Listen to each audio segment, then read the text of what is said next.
Mesdames et messieurs, je veux commencer directement par dire, voilà, je ne veux plus vivre dans la planète Terre. Et pour ça, nous avons dans notre studio et dans notre institution, sur le patronage de l'Université de Spirouharet, Madame Alet Naquet. Merci parce que vous avez accepté notre invitation. On va passer une soirée très intéressante sur la méthode ESPER. Permettez-moi de présenter ensuite notre équipe qui va nous aider pour faire des excellentes représentations sur la méthode. Je veux commencer avec Madame Claudia Gimeno Beltran, qui a fondé et dirige le Centre de développement personnel Amanecer. Le centre Amanecer est le seul centre qui organise des événements et des formations dans la méthode ESPER. Je vous remercie. Ensuite, Madame Carmen Hene, qui a été à l'origine de l'idée de notre émission. Merci. Madame Daniela Ivanciu, merci, qui se trouve à la découverte aujourd'hui de la méthode ESPER. Et Irina Gruya, je vous remercie, qui est déjà formée dans la méthode ESPER. Permettez-moi, Alette, de revenir pour dire justement deux mots sur votre activité. Vous avez commencé à travailler avec M. Jacques Salomé à partir de 1991. Oui. 10 ans après, en 2002, je me trompe, vous avez cofondé l'Institut ESPER International. Vous étiez en charge de la direction de l'Institut jusqu'à 2009. Oui. Et aujourd'hui, vous êtes dans le conseil de veille de l'Institut. Vous avez aussi fondé le centre Adresse, qui se trouve à Paris sur l'avenue d'Italie. Oui. Voilà. Vous êtes donc formatrice dans la méthode ESPER, et avec une grande expérience.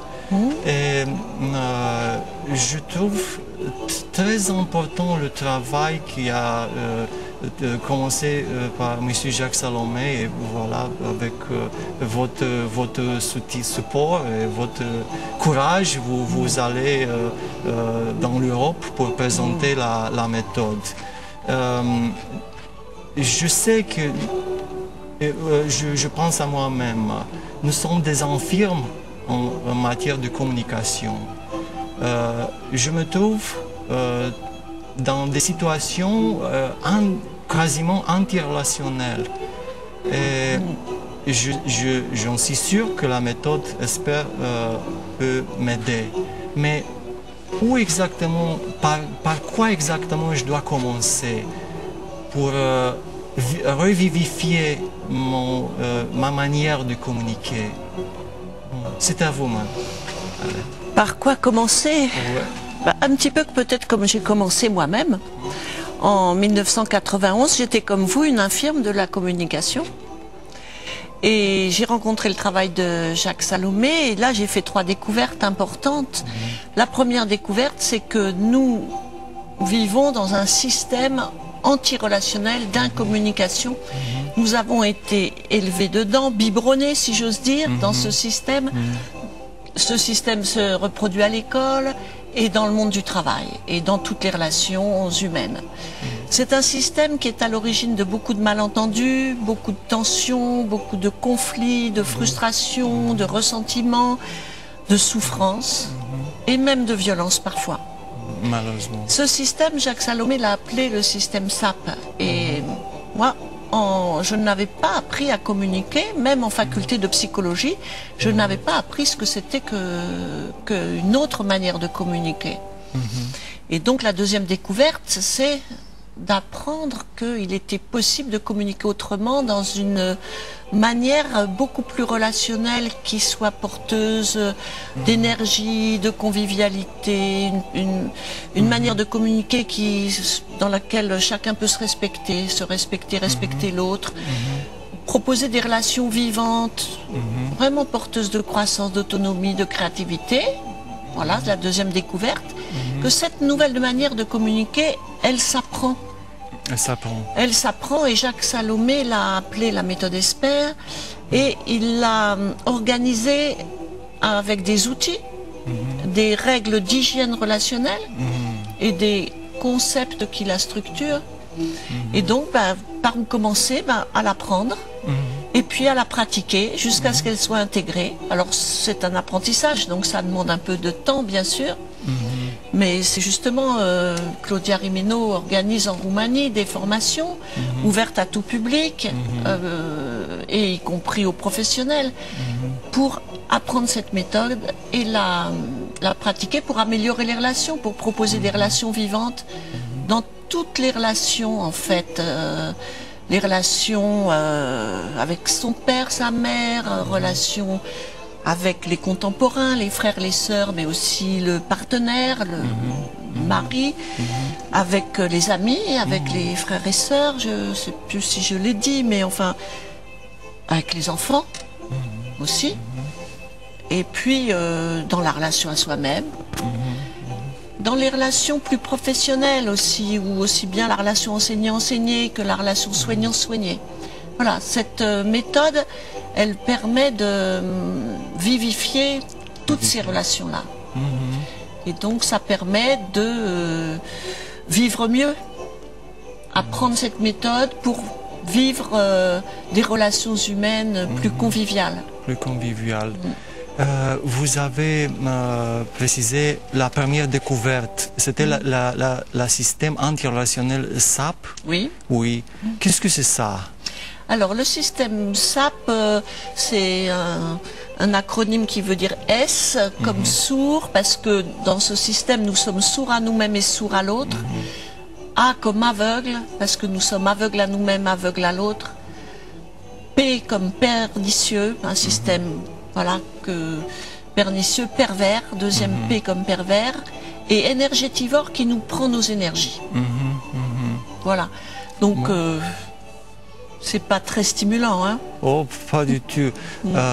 Est-ce que vous pouvez nous montrer un petit peu qu'est-ce que veut dire le SAP? Est-ce qu'il est possible de... Alors, je préférerais plutôt vous montrer un petit peu les principes de base de la méthode Esper. Je vous en prie. Oui. Je vous en prie. Alors, je vais vous montrer là avec notre équipe. Hein? Je vais vous proposer de venir. Bon, je vais venir avec vous. Je vais prendre au passage quelques objets. Si je peux vous aider. Voilà, non c'est bon. Merci. Voilà. Donc, imaginons, je vais prendre si Claudia vient. Vous voulez bien venir? Merci. Imaginons une relation de couple. Hein, c'est symbolique. Hein? Oh. On ne sait pas jamais, voilà. Alors, d'abord, qu'est-ce qu'une relation? C'est un canal, un tuyau dans lequel circulent des messages. Et des comportements, des attitudes et des gestes. Voilà. Le premier concept de la méthode Esper, c'est de différencier les sentiments et la relation. Vous pouvez avoir beaucoup d'amour, je montre l'amour que vous éprouvez, et elle peut avoir beaucoup d'amour aussi pour son partenaire, et puis néanmoins la relation peut être difficile. Elle peut être tendue, tirée là, elle peut être bouchée, elle peut être malade, elle peut être en souffrance. Et si la relation va mal, malgré tout le bel amour que vous pouvez avoir pour elle et l'amour qu'elle a pour vous, vous pouvez être en grande souffrance, et elle aussi. Parce que vous n'avez pas appris à communiquer, et peut-être que vous croyez que tout est de sa faute. Peut-être que vous êtes dans le système où c'est elle qui devrait changer. Hein, et que si, par exemple, elle disait oui, quand vous lui demandez quelque chose, en confondant sentiment et relation, peut-être que vous lui dites, si tu m'aimais, tu dirais oui. Et ça, c'est anti-relationnel. Hein. En fait, on peut avoir beaucoup de sentiments et une relation infernale. Ça se voit tous les jours. Beaucoup de couples se séparent, non pas parce qu'ils n'ont plus d'amour, mais parce qu'ils n'ont pas su se proposer une relation de respect mutuel et où chacun peut grandir avec l'autre. Donc c'est possible d'apprendre à communiquer dans la relation de couple. Ça suppose, là je vais vous enlever ça, mais ça suppose déjà de prendre conscience que chacun est co-auteur de la relation. Si la relation va mal, c'est pas de sa faute, c'est pas de la vôtre. Vous êtes à 50% responsable. Ça, c'est un premier concept, principe de base de la méthode ESPER. Nous sommes co-auteurs de toutes les relations. Co-auteur, ça veut dire que vous êtes responsable de ce que vous mettez dans la relation. Si vous lui envoyez un message positif, c'est bien vous qui l'envoyez. Et ça, c'est ce que je vous propose, d'envoyer des messages relationnels. Donc, vous êtes responsable de ce que vous envoyez dans la relation. Et elle est responsable de ce qu'elle fait avec le message. Si elle se blesse avec, c'est elle qui se blesse avec, mais si elle sait l'accueillir, c'est elle qui sait l'accueillir. Et voilà, donc, co-auteur des relations, c'est formidable, parce que si la relation va mal, vous pouvez la changer. Tandis que si vous considérez que tout est de sa faute, finalement, vous ne pouvez rien faire. Si vous reconnaissez que vous avez 50% de responsabilité dans la qualité de cette relation, à ce moment-là, vous avez 50% de possibilité de l'améliorer. Et c'est déjà énorme. Donc, principe de base de la méthode ESPER, nous sommes co-auteurs de toute relation, chacun est responsable de son extrémité de la relation, vous êtes responsable de ce que vous mettez dans la relation, et vous êtes responsable de comment vous gérez ce que vous recevez d'elle.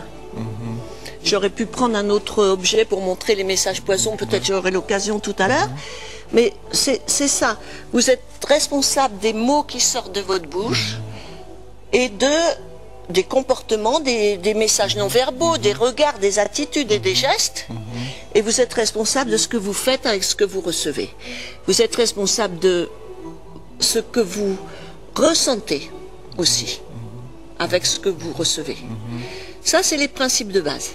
C'est très important, ça veut dire si je veux changer une relation, je dois toujours commencer avec moi-même, avec mes 50% de la relation. Bien sûr. Oui. Vous ne pouvez pas gérer le bout de l'autre. D'ailleurs, peut-être que vous étiez en couple et vous essayez toujours de lui dire mais tu devrais faire ci, tu devrais faire ça, tu devrais pas te comporter comme ça, tu devrais être plus aimable, tu devrais aimer ma mère, tu devrais dire oui quand j'ai le désir de faire l'amour, tu devrais toujours dire oui, sinon tu m'aimes pas, etc. Vous avez peut-être tenté de gérer son goût. Et puis ça marchait pas. Elle peut dire non. Elle peut dire non et je pourrais garder tous mes sentiments. Elle peut, non seulement elle peut dire non, mais si elle se respecte, elle est censée dire non. Et même avec beaucoup d'amour, ça n'a rien à voir. Le non avec beaucoup d'amour. Oui. Oui, c'est très important ça. Oui. Voilà, donc ce que je peux vous montrer, mais peut-être qu'on va pouvoir changer de relation, peut-être passer à une relation parent-enfant, peut-être vous montrer comment le système SAP est anti-relationnel pour montrer comment faire. Donc je vais changer de symbole. Je vais prendre peut-être ici une maman et sa fille. Si vous acceptez, je vais même changer de relation.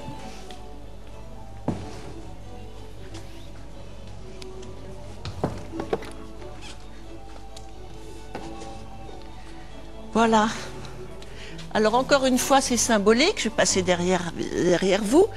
Vous faites la maman, c'est symbolique. Alors, dans le système SAP, cette maman va toujours se situer au bout de sa fille. Tu devrais faire tes devoirs plus tôt. Tu devrais te coucher plus tôt. Tu devrais être plus gentil. Ou alors elle va la menacer. Si tu continues comme ça, tu vas voir ce qui va se passer. Ou si tu n'es pas gentil avec ton petit frère, tu seras puni de télévision. Ou alors elle va peut-être la dévaloriser. Tu comprends pas, tu es bête, tu es trop petite, tu es incapable, tu arriveras jamais à rien.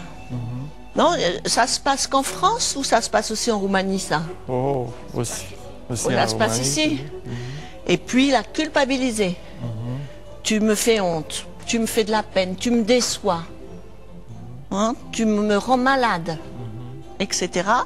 Et puis dernière chose, maintien figé du rapport dominant-dominé, fais ci, fais ça, et plus vite que ça, elle lui demande une exécution pure et simple et une soumission.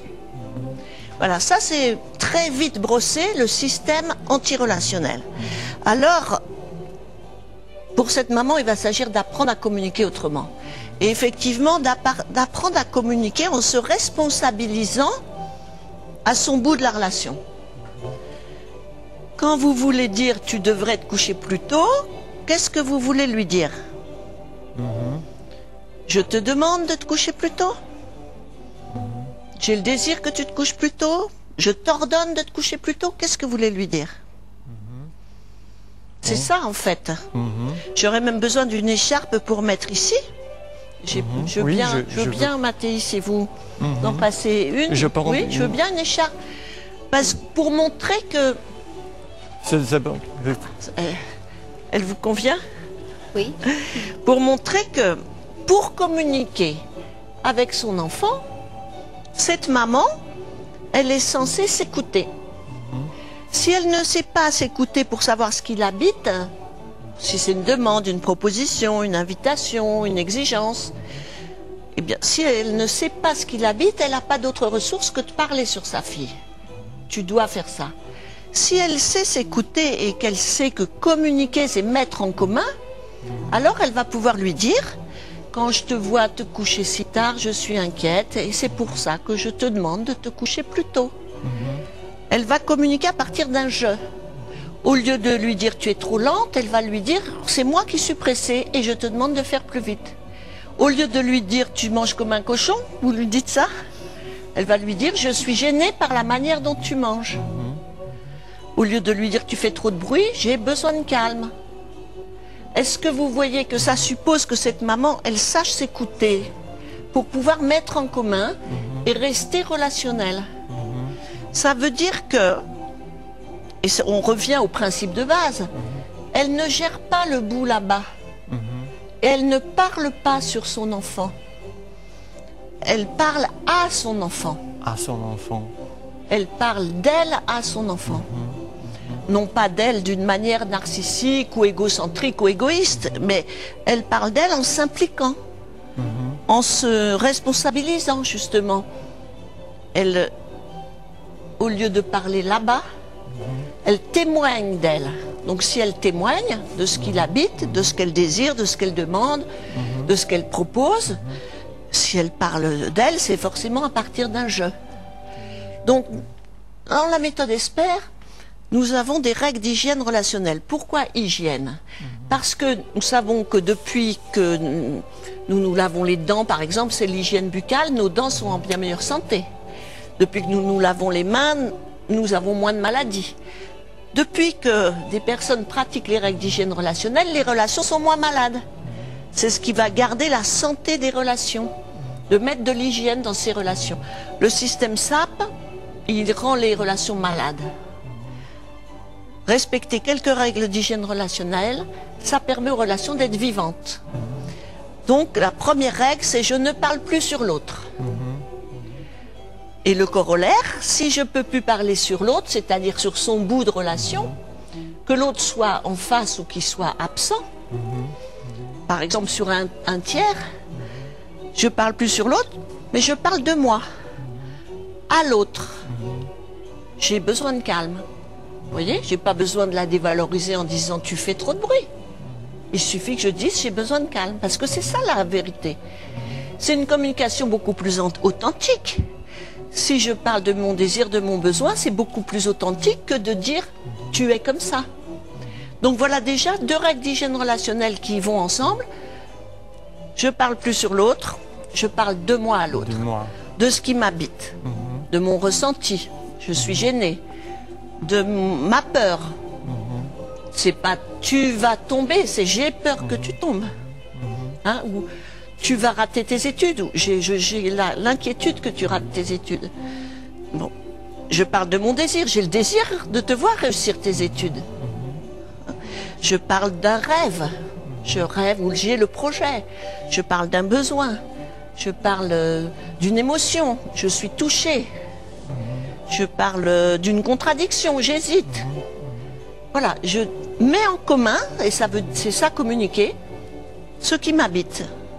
Ça, c'est dans la relation mère-enfant, mais ça peut être dans la relation de couple, ça peut être dans la relation à un parent, dans toutes les relations.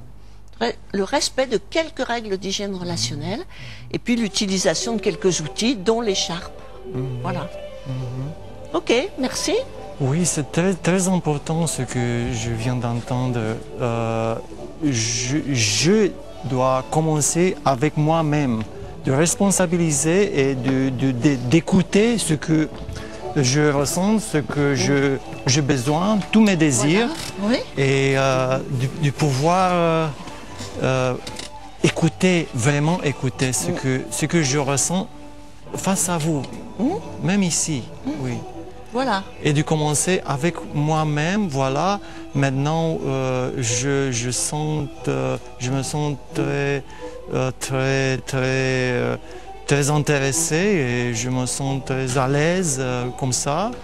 Et ça, c'est mon 50% de la relation. Oui. Et je parle de moi, ce que je ressens face à vous. Oui, c'est très, très important. Parce que d'habitude, ce qui me vient comme ça, sans penser, c'est oh, c'est à vous, vous êtes comme ça. Non, je pas l'espace de voir que, en fait, tout ce que je pensais que c'est en vous, ça voilà. m'appartient, c'est dans mon âme. Donc, une condition sine qua non pour communiquer, c'est de s'écouter. Pour écouter en particulier son ressenti, comme vous venez de le faire. Vous venez d'écouter votre ressenti et le mettre en commun. C'est une condition essentielle pour communiquer, pour savoir si ce qui me vient de l'autre, c'est bon pour moi ou si c'est mauvais pour moi. Si je ne sais pas reconnaître ça parce que je ne suis pas à l'écoute de mon ressenti, alors je ne vais pas pouvoir me positionner clairement, m'affirmer dans la relation. Et c'est un paradoxe parce que depuis que nous sommes petits, on nous dit « mais arrête de t'écouter, tu t'écoutes trop, arrête de t'écouter ». En fait, c'est essentiel de s'écouter. Voilà. Pour reconnaître si ce qui me vient de l'autre, c'est quelque chose que je vais accueillir ou c'est quelque chose qui n'est pas bon pour moi et que je ne vais pas garder. Donc en fait, il y a une autre règle, deux autres règles d'hygiène relationnelle que je peux vous montrer et qui vont aider justement à gérer la relation par rapport à ce que je reçois de l'autre. Là, je vous ai proposé ce qu'il est possible d'envoyer à l'autre, hein, cette maman, ce qu'elle peut envoyer à son enfant comme message positif. Maintenant, je peux montrer comment je gère ce qui me vient de l'autre, comment je reçois ce qui me vient de l'autre. Et alors, je vais avoir besoin de pas mal de personnes. Je ne sais pas si on va pouvoir le montrer. Voilà, je vais prendre des messages. Le message cadeau, il est là. Le message cadeau, voilà. Ok, merci. Alors, merci beaucoup. Alors, je vais demander peut-être à vous deux d'être en relation. Et donc, je vais mettre comme si c'était ici. Hein, là, je reçois, voilà, il y a deux catégories de messages que je peux recevoir. Alors, un message cadeau. On va commencer par un message cadeau. Hein? Donc, c'est Claudia qui envoie à Irina. Irina, écoute. Est-ce que ce message, il est bon? Oui, je le garde. Voilà. Donc ce message, il est bon pour elle. Donc c'est un compliment, c'est un cadeau, c'est une valorisation.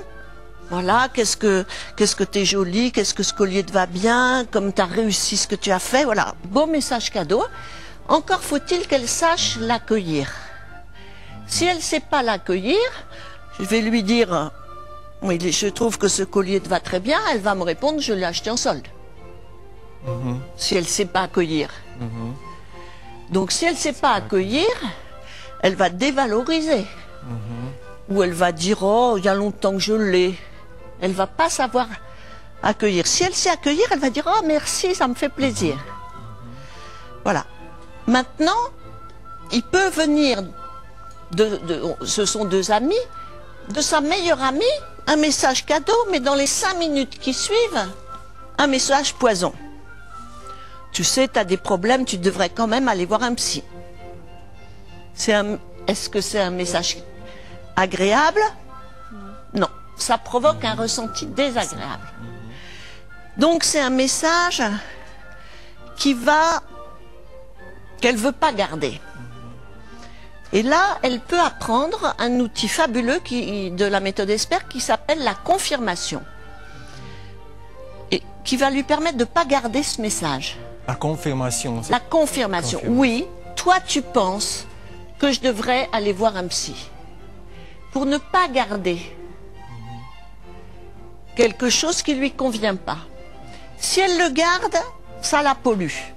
Et en plus, elle va lui faire la tête. Et il va y avoir du mauvais dans la relation. Cette personne, cette amie, elle a bien le droit de penser ça, mais elle n'est pas obligée de garder le message poison. Oui, toi tu penses que je devrais voir un psy. Ou elle lui dit, tu devrais prendre 5 kilos. Oui, toi tu penses que je devrais prendre 5 kilos. Mais elle n'a pas besoin de lui dire non. Elle lui remet le message là-bas. Comme ça, elle ne se pollue pas avec. Maintenant, imaginons que ça soit des messages quand même plus violents. Parce que ça, c'est un peu finalement quand même anecdotique, même si c'est quand même une pollution dans la relation. Elle peut recevoir une vraie dévalorisation. Tu es vraiment nul, tu comprends rien. Hein? Ça serait elle qui dirait ça. Et là, je vais vous montrer, ça provoque la perte de la vivance, ça provoque une perte d'énergie, ça provoque la non-confiance en soi, ça provoque l'absence d'estime de soi. L'envers, voilà. Ça fragilise les défenses immunitaires et ça enlève la joyeuseté d'être. Voilà, un seul message poison, une violence reçue même, ça abaisse tout ce qui fait que nous sommes vivants, dans la vivance de la vie. Donc c'est important qu'elle ne garde pas quelque chose qui est mauvais pour elle et qu'elle le remette là-bas. Si elle n'a pas pu le remettre aussitôt, elle peut toujours le renvoyer après. Et finalement, il y a un outil dans la méthode Esper qui s'appelle la restitution symbolique, qui consiste à restituer symboliquement les violences reçues. C'est-à-dire que nous ne sommes pas obligés de cultiver l'auto-violence en gardant les violences reçues. C'est possible de les remettre symboliquement, sans faire violence à l'autre, mais symboliquement, là d'où elles sont venues. Et à ce moment-là, ça va être l'inverse. Je reprends. Ça va permettre la vivance de la vie, redonner de l'énergie, redonner confiance en soi, redonner l'estime de soi, l'amour de soi aussi, renforcer les défenses immunitaires et augmenter le plaisir d'être. Donc, quand il me vient un message de quelqu'un d'autre, j'écoute mon ressenti. Si c'est un ressenti agréable, j'accueille et j'amplifie le message cadeau et je le garde précieusement. Si c'est un message qui provoque quelque chose de désagréable en moi, je ne le garde pas. Et a fortiori, les violences reçues, je ne les garde pas, qu'elles soient physiques, sexuelles, morales, parce que ce sont de véritables bombes à retardement qui vont peut-être, quelques années après, exploser à l'intérieur de nous. Donc c'est un outil qui a un impact très puissant, la restitution symbolique. La restitution symbolique. Voilà. Donc je vous ai montré un petit peu comment s'adresser à l'autre d'une manière relationnelle à partir d'un jeu et comment gérer ce qui vient de l'autre en termes de messages cadeaux et messages poison. Donc ça, ce sont des outils très utiles au quotidien. Très utile. On doit écouter notre sentiment et notre corps Oui, Oui. et faire la différence entre les messages cadeaux et Oui. les messages poison. Oui. Et toujours de restituer le message poison Alors, sans être violente. Ah bah bien sûr. Donc, je confirme le message poison, oui, toi tu penses ça, je me reconnais pas dedans. Voilà, c'est tout. Mais si c'est pas suffisant ou si j'ai pas eu le réflexe de le dire, à ce moment-là, je peux toujours, le lendemain, une semaine après, un mois après, un an après, 10 ans après, Faire la si restitution. ce message est toujours actif, faire la restitution symbolique. En précisant bien, c'est pas contre toi, mais c'est pour moi. Je veux pas garder ce message inscrit en moi parce qu'il est mauvais pour moi, pour ma santé, et je te le rends parce qu'il t'appartient. Et je fais ça, c'est une démarche symbolique que je fais pour moi, pas contre toi. Et Oui. ça, c'est très puissant. On peut faire ça pour nous et sans contre l'autre. Voilà. C'est le secret ici, parce que d'habitude, on ne peut pas mettre en commun ça. C'est soit pour moi et contre l'autre, dans une manière concurrentielle de dominance entre les deux, voilà. Et c'est pas facile de faire ça, mais quand même, nous avons tout le temps parce que nous pouvons aussi en rétrospect faire de la restitution symbolique. Ça, Voilà, il y a tout, c'est jamais trop tard. C'est jamais trop tard. Ouais.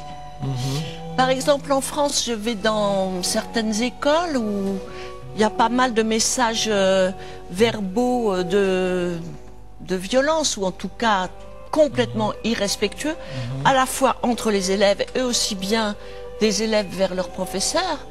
Et j'apprends justement à une communication sans violence au collège, soit en passant par la restitution, ou alors simplement mettre des poubelles relationnelles dans les classes. C'est-à-dire qu'il y a une poubelle destinée uniquement à écrire les messages poisons qui ont été reçus pendant la récréation, ou qui ont été reçus même de la part des parents avant d'arriver en classe, pour s'en laver, pour que les élèves s'en débarrassent. Parce que un message de violence, c'est le germe Voilà. d'une violence à quelqu'un d'autre ou d'une auto-violence. Donc, les poubelles relationnelles dans les établissements où j'ai pu transmettre cet outil, ça sert à se libérer des messages disqualifiants, dévalorisants, violents. Mais il faut écrire les messages Oui, sur entre guillemets. Entre guillemets. Est-ce que vous pouvez donner un exemple sur un message? C'est tellement grossier que je ne vais pas oser le dire, mais dans beaucoup d'établissements scolaires, les élèves se parlent, mais avec une grossièreté incroyable. Je ne sais pas comment c'est en Roumanie, mais c'est très courant de dire bonjour salope, fils de pute, ou des choses comme ça, enfin, et bien pire. Donc ça, toute la journée, c'est... Et quand, par exemple, je suis élève et je reçois un message comme ça, je veux l'écrire comme je l'écoute. Oui, par entre exemple, guillemets. Et je le mets à la poubelle. Ou alors je le rends à celui à qui ça appartient, mais si c'est un gros caïd... Et je vais écrire je ne sais, quelque chose... Non, je ne dis pas je ne suis pas, j'écris le mot. Ah bon? J'ai reçu un mot dévalorisant, j'écris le mot, J'écris le mot, justement le mot, oui. Salope par exemple. Oui, voilà. J'écris entre guillemets salope et je le jette dans la poubelle relationnelle. Je pense que toutes les institutions et aussi toutes les maisons doivent avoir une poubelle comme ça. Ben, tous les enfants pourraient avoir une poubelle dans leur chambre parce qu'ils reçoivent aussi beaucoup de messages dévalorisants de leurs parents. Et ils pourraient s'en laver. S'il y a des enfants qui nous écoutent, j'espère qu'ils vont faire ça. C'est une mesure d'hygiène. Hein, pour des relations en santé, pour que la relation à eux et à l'autre soit en meilleure santé, c'est de l'hygiène relationnelle. Oui, oui, je dois faire ça. Alors, tu penses que vous... Oui. Voilà. Alors, Tu ça, penses. c'est pas la restitution, ça, c'est la confirmation. La confirmation. Oui, toi, tu penses que je suis bête. J'ai pas besoin de me blesser avec. Je confirme l'autre. La confirmation. Et Et la restitution, c'est le stade au-dessus. Si j'ai pas eu le réflexe de confirmer ou si c'est quelque chose qui est vraiment trop polluant. Voilà. Donc, parmi les outils de la méthode ESPER, il y a l'écharpe relationnelle. Bon, bah, cette écharpe, elle nous montre le canal, le tuyau qui existe entre nous deux. Parce que cette relation, si je la montre pas, elle est invisible.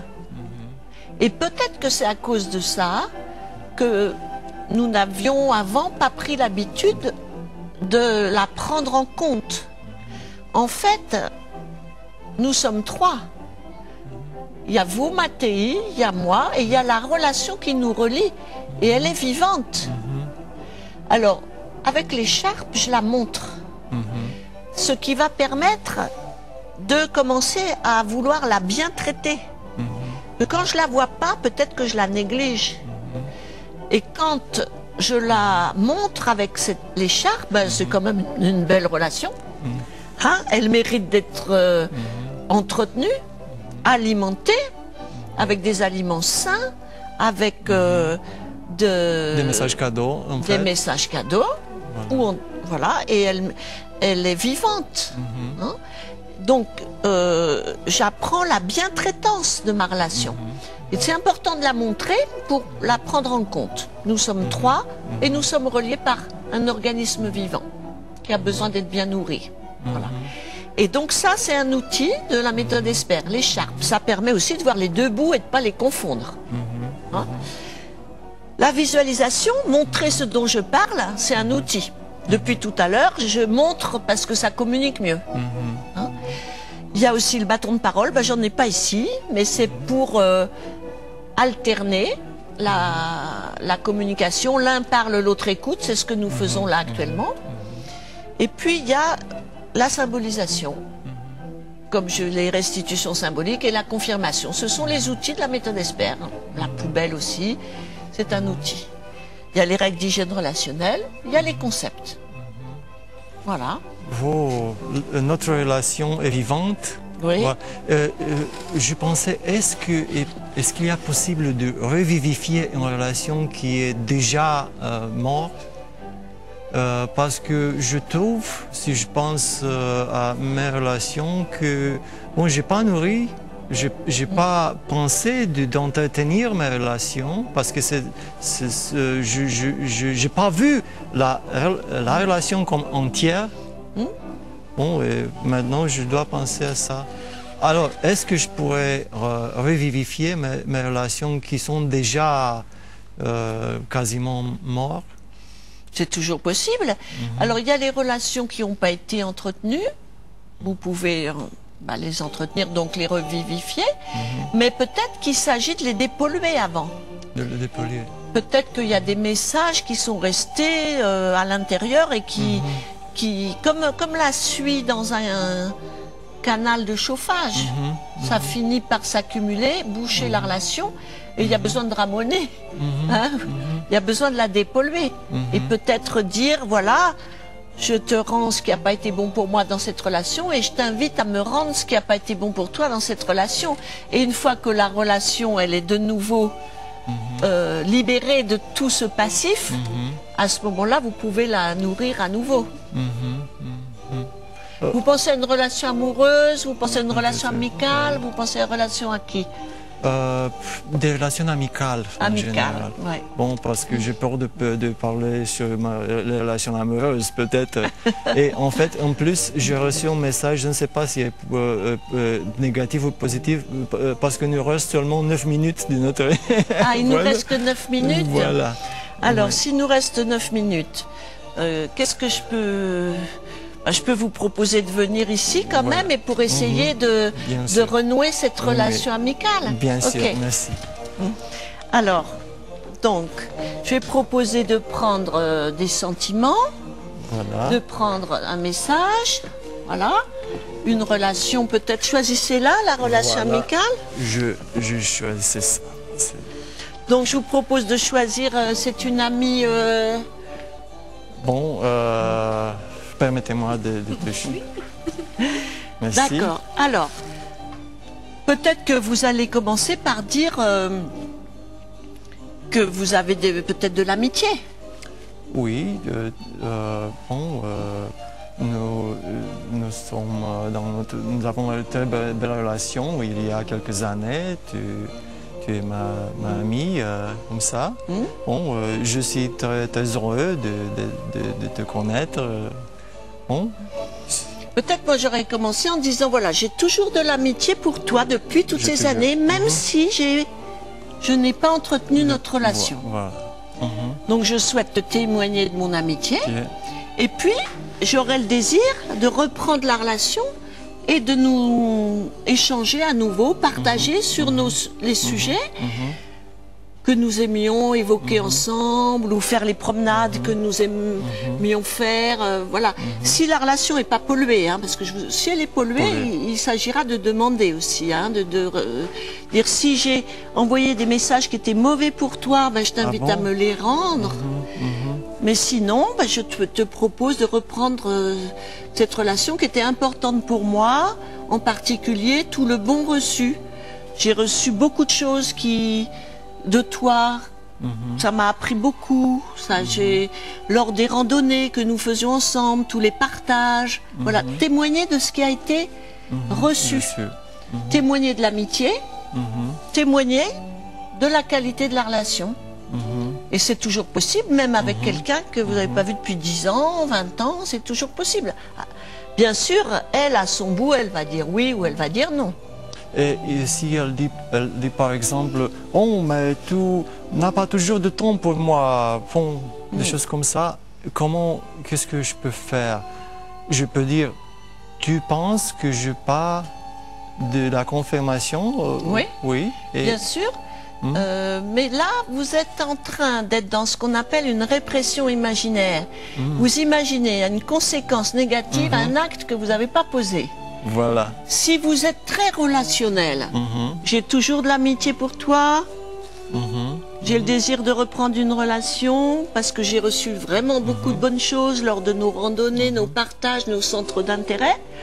Pourquoi imaginer une conséquence négative? Voilà. Pourquoi imaginer qu'elle dirait « Oh, mais tu m'as pas donné assez de temps, alors je veux plus ».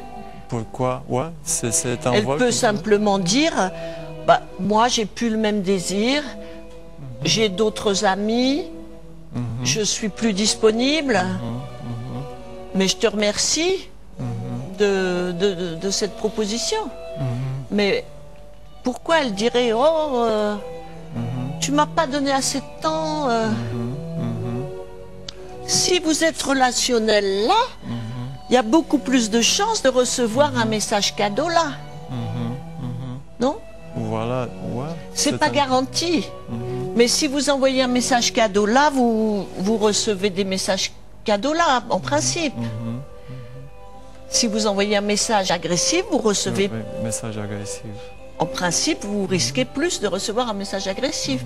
Donc voilà, je vous propose de tenter sans imaginer qu'elle va faire...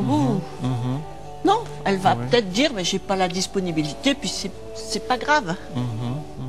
Est-ce que je suis claire? Oui, bien sûr, je vous remercie. Bon. Et je me demande maintenant pourquoi cette voix en moi qui a dit même ce message poisonné. Qu'est-ce que se passe? Qu'est-ce que se trouve chez nous qui produit des messages poisonnés? Ah mais ça c'est le conditionnement. Le conditionnement. Nous avons appris à parler comme ça. C'est ça. Nous avons appris à parler comme nos parents parlaient. Si c'est votre mère, elle disait « Oh, il est pas beau ». Oh, voilà. Il est pas beau, il est méchant, etc. Au lieu de dire, je te demande d'arrêter de faire ta colère, par exemple. Ou je vois que tu es en colère et que tu es très frustré, ça ne change rien à ma position. Voilà, c'est la manière Nous avons appris à parler avec le système SAP. Voilà. Et ma mère a appris le système antirelationnel De ses parents. Et puis de ça. l'école hein, aussi. Beaucoup à l'école. Ouais. Je reviens à votre ami là. Je vais prendre. C'est vous qui avez le désir de reprendre la relation. Voilà votre désir de reprendre la relation amicale. Eh bien, elle peut avoir le désir de reprendre la relation amicale, ou alors elle n'a pas le désir de reprendre la relation amicale. Mais vous avez fait pour votre désir, et vous prenez le risque du oui, du non, mais il n'y a pas de raison, si vous êtes relationnel, qu'elle vous rejette. Elle va simplement dire oui ou non. Vous prenez le risque du oui ou du non. Voilà, sans vous confondre avec votre désir, et sans la confondre avec son nom. C'est une règle aussi de la méthode Esper. Je ne confonds pas l'autre et son comportement. Je ne confonds pas l'autre et sa réponse. Voilà. Si je confonds l'autre avec sa réponse, je ne la vois plus. Vous voyez, c'est aussi une règle de la méthode Esper. Et vous ne vous confondez pas avec votre demande ou votre désir de reprendre la relation. Vous avez juste ce désir-là, bon. Oui, c'est remarquable parce que je vois plus clairement maintenant. C'est moi et mon désir. Voilà. C'est toi et ton réponse, ton comportement. Voilà. C'est pas la même chose. C'est pas la même chose. Donc pour tout, c'est comme ça. Si vous êtes un papa avec votre petite fille, vous la confondez pas avec son carnet scolaire. J'espère. Parce que si le carnet scolaire il vous plaît pas, vous pouvez être aveuglé aussi, vous pouvez être en colère, voir que le carnet scolaire, être en colère, et du coup, il n'y a plus de communication possible. Vous êtes... vous voyez plus. Non, je ne confonds pas mon enfant avec l'élève, et encore moins avec ses notes scolaires. Je ne me confonds pas avec ma colère, même si elle m'envahit parfois. C'est bien ce carnet scolaire qui me met en colère et pas cet enfant. Oui. Donc la visualisation, où je distingue les choses comme ça permet de mieux communiquer, ça permet de garder une relation plus vivante. C'est donc un outil de communication, visualiser. Visualiser. Et nous avons besoin d'un certain temps pour intérioriser ça, pour pouvoir spontanément faire les différences. Besoin de temps, oui et non, c'est assez simple. Hein. Vous intégrez, je ne confonds pas l'autre et son comportement, et à partir de ce moment-là, vous arrêtez de confondre. Oui, je dois avoir la représentation de cette différence. Toujours quand je parle à mon enfant, par exemple. Je parle à mon enfant, si j'ai soit visuellement, soit en réalité une écharpe, j'ai des sentiments pour mon enfant, la relation est précieuse pour moi, je ne vais pas l'abîmer. Hein, je ne vais pas l'abîmer. Donc, même si je suis en colère par rapport au carnet scolaire, je continue à bien traiter la relation parce qu'elle est importante. Oui, c'est remarquable. Je dois retenir ça. Et maintenant, malheureusement, nous nous trouvons dans la dernière minute de notre émission. Et on doit finir comme ça. Je vous remercie pour le fait que j'en suis sûr maintenant que je ne veux plus et je n'habite plus sur la planète Terre. Terre, T-A-I-R-E. T-A-I-R-E, voilà. Mais sur la planète Terre, quand même. Sur la Terre. Oui, nous sommes. Je vous remercie, Alette. J'espère que je vous ai donné quelques pistes. Hein. C'est vraiment les bases minimum pour apprendre à mieux communiquer. Mais si vous mettez déjà en pratique, vous verrez que vos relations seront déjà plus vivifiantes et plus vivantes. Nous sommes déjà plus vivifiantes. Je vous remercie pour ça. Merci à vous. Merci.